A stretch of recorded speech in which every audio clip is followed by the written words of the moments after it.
Hello Epic 7 newbies, this is Suspect Amy, and I'm here to do a quick video about Lidica and how she's quickly become the #1 Cleave opener in Epic 7.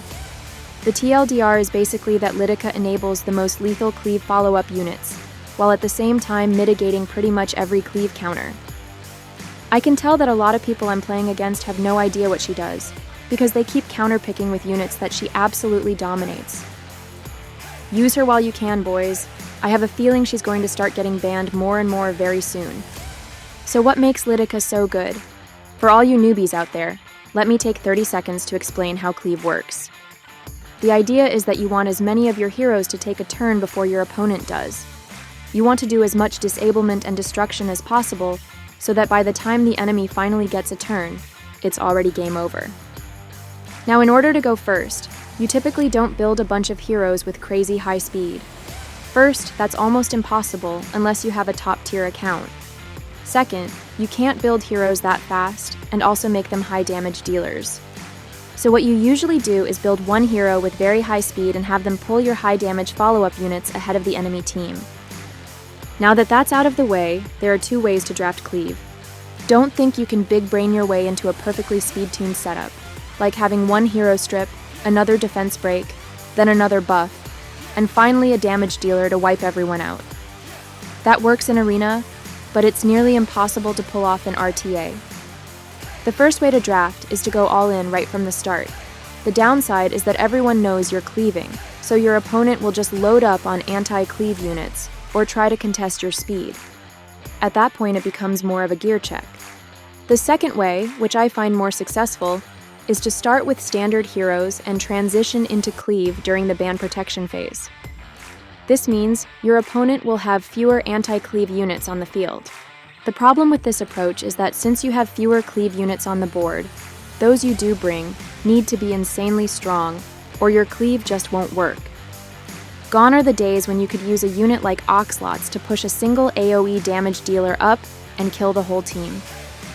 Everyone is so tanky now that you need multiple damage dealers to make Cleave viable. The two most devastating follow-up heroes in the game right now are hands down Requiem Rowana and Summertime Iseria. These two are so dominant that if you get first turn and have one of them on your team, the opponent often surrenders before you even tap a button. The catch is that only a very specific set of openers can pull these units forward without triggering anti-Cleave counters, and Lidica has that exact skill set. I actually made a spreadsheet and ranked every AoE strip debuffer opener across several metrics. Whether they trigger counterattacks, whether they use non-attack skills, whether they take extra turns, and how well they empower or protect follow-ups. The only unit who scores higher than Lidica overall is Judge Kisei, but Lidica is 9 speed faster, which is a huge difference. You might remember that 2 seasons ago I did a full video breaking down how I climbed RTA using Judge Kisei as my opener. That strategy worked great, until Champion rank, where Kisei started getting outsped way too easily. With Lidica, that's no longer the case. After Ran and Peira, Lidica is the next fastest AoE strip debuffer, tied with New Moon Luna. Let's go through these 4 fastest openers and break down their pros and cons. Starting with Peira, she scored a 7 on my report card. On the plus side, she enables a wide range of follow-up heroes with her AoE strip and debuff attack. She scores an A for team survivability thanks to her escort buff, and another A for empowering follow-up units via her attack buff. She gets a B for having a non-attack skill that can trigger anti-Cleave counters, although she can choose to skip it, lowering her usefulness. Peira gets a C for her extra turn mechanic, which is pretty much unavoidable and can trigger anti-Cleave. She's also prone to counterattacks and doesn't really disable the enemy. Restrict and unbuffable are mild debuffs at best, and she doesn't push up your team, push back the enemy, or reduce their cooldowns. Ran scored a 9 on my report card. He enables the same follow-up heroes as Peira with his AoE attack, but he can soul burn his S3 to ignore ER, making Ludwig viable. He's great at enabling Cleave since his AoE defense breaks. He gets a B for his non-attack skill and extra turn mechanic. Unlike Peira, Ran can choose not to use them to avoid triggering anti-Cleave, although this limits his utility. For survivability, he scores a B. Team-wide immunity is nice, but it won't stop incoming damage. Like Peira, Ran is prone to counterattacks and doesn't do much to disable the enemy. New Moon Luna scored a 10. Her biggest drawback is her lack of AoE damage. Because of this, she triggers far fewer follow-up units, especially Summertime Iceria, arguably the most important one. But she can soul burn to ignore ER, which brings Ludwig into the mix. She has a non-attack skill, but since it seals the enemy and prevents anti-cleave triggers, she gets an A here. Everything else is a B. Seal does some work, but not all. It disables counterattack passives, but doesn't block gear or artifact-based counters.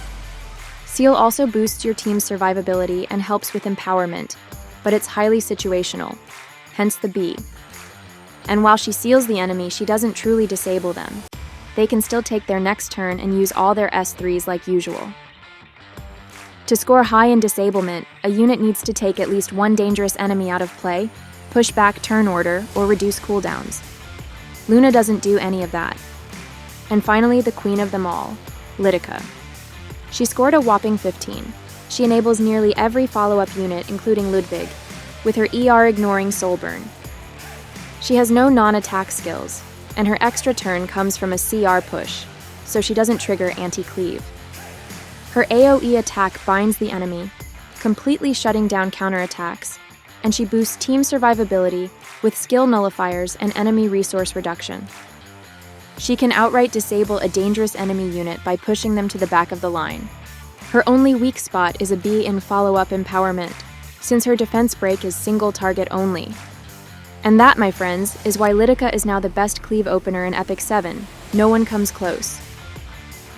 Anyway, I wouldn't say I'm a hardcore RTA cleaver. This is just my opinion after a few days of testing.